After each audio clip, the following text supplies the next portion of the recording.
Sanibona bafethu uvana lo. So kunento engayithandi la. Kunento engayithandi lento eloku-circulator inkundleni zokuxhumana. Bafethu unyamaza Hugo Bros. Hugo Bros wafika la eSouth Africa. I think it was 2022 efika la eSouth Africa. I don't know 2022 or 2021 lapho nje kuleyo season leyo ezokhoja iBafana Bafana. Wafika izinto zingekho zinhle la eSouth Africa. Wafika izinto zingekho zinhle, abadlali beselectwa because abadlali bafamous, beselectwa because abadlali bayaziwa. Wayishintsha yonke leyo culture uHugo Bros. Washintsha leyo culture leyo, waletha iculture yokuselethwa kwabadlali based on ukudlala kwabo abadlali. Kwathi sebaselekthile labo badlali labo, wakwazi ukuthi awubone umehluko. Makwawuthi abone umehluko ukuthi okay, izinto seziyashintsha ke manje, abadlali sebedlala kahle. I-team yakhe isidlala kahle. Wathi esuka lapho Hugo Bros walanda most of abadlali beMamelodi Sundowns. 80% wesquad seMamelodi Sundowns esasidlala le kuma World Cup qualifiers esasiba nawo. I think sasiqualifiers sasifuna ukuyodlala for iWorld Cup le izodlala ngo2022. Most abadlali abalanda lapha kwabadlali basuka kweMamelodi Sundowns. Waqhubeka futhi uHugo Bros walanda most players abaqhamuka kuSundowns ngosikhathi siyodlala kwiAFCON lesiphuma kuyona. 80% yabo nabePirates ke labo nalabo bePirates yabo ababebiziwe, but 80% kwakuyisquad seMamelodi Sundowns. Abekho abantu abaningi babekhuluma, abekho abantu abaningi babecomplaina ngaleyo nto leyo ukuthi why hlezi kulanda abadlali beMamelodi Sundowns bekhona abanye abadlali abadlalayo kuPetro Premiership abadlala kangcono kunalabo abadlali ababiziwe. Akekho umuntu owayequestiona leyo nto leyo because yayisebenzela leyo nto leyo. Currently Mamelodi Sundowns ayenzi kahle. There's a new coach. Ukuhamba kwa Rolando Mkwena izinto eziningi zashintsha. I know le ndaba le ngiyayidraga, ngifuna ukuhlala phezulu kodaba. iSundowns njengoba ingenzi kahle, kubizwa abadlali bani na? Most abadlali ababiziwe kwisquad right now abadlali beSundowns nabePirates. 50-50. Ungasho ukuthi 50-50 ngempela indlela abebizwe ngakhona. Yebo, goalkeeper wePirates, goalkeeper weSundowns, defender eleSundowns, defender lePirates. Striker bekuyise Sundowns, esinye bekuyise Orlando Pirates. Iwinger, yabo, izinto ezikanjalo nje, imidfield lePirates, midfield leSundowns. Yabo, 50-50. Manje kunento eyenzeka. Kusikhathi uHugo Bros bemquestiona bethi iKaizer Chiefs yenza kahle currently.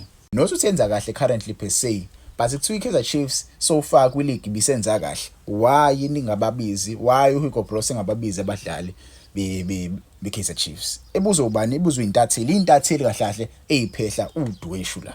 Ziphehla nje udweshu, zibuza bani? Zibuza uHugo Bros. Hugo Bros as an honest man, siyamazi uRick Flavor fethu. Akahambe lokho efihle, lokho efuna ukuqamba manga, uvela esho nje into injalo.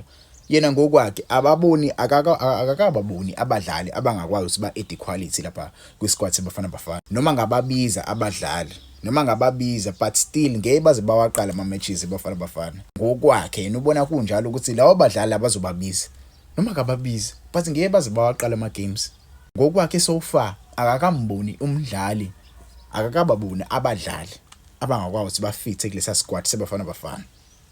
Yabo, based on i-performance yayo iKaizer Chiefs. Ama-fans eKaizer ayithandanga leyo nto. Ama-fans eKaizer Chiefs akayithandanga leyo nto leyo. Avele nje abona ukuthi kubizwa abadlali bePirates, abona ukuthi kubizwa abadlali beSundowns, avele nje akhetha ukuba against into eyenziwa eSouth Africa. Bakhetha ukuba against into eyenziwa eBafana Bafana. I'm not saying ukuthi kumele ideleleke. Umuntu umebuza umbuzo, mase nje ngikubuza umbuzo, mhlambe nawe ubuka le video, ngithi mina ukhetha bani between uLomjida lo, uBvuma noPeterson? Ukhetha ba between uBvuma noPeterson? Ungangitshela ukuthi ukhetha uPeterson. Mucanga uBvuma angafile kanjani? Ngiyaza file kahle uBvuma. Ngiyaza file kahle uBvuma. Noma uthi uba novimba ngcono uBvuma noPeterson. Mase ngithi mina ungitshela ama reasons why usho njalo. Intatheli yasho kanjalo phela kuHugo Bros. Why ungababizi abadlali beKaizer Chiefs? Provide a reason why ungababizi. Why provide a reason yakhe? Maye badinwele lokho. Mfethu iyekeni leyo nto. Angifuni nje uqaba manga. Iyekeni njengamanje iSouth Africa iyodlala against iRwanda.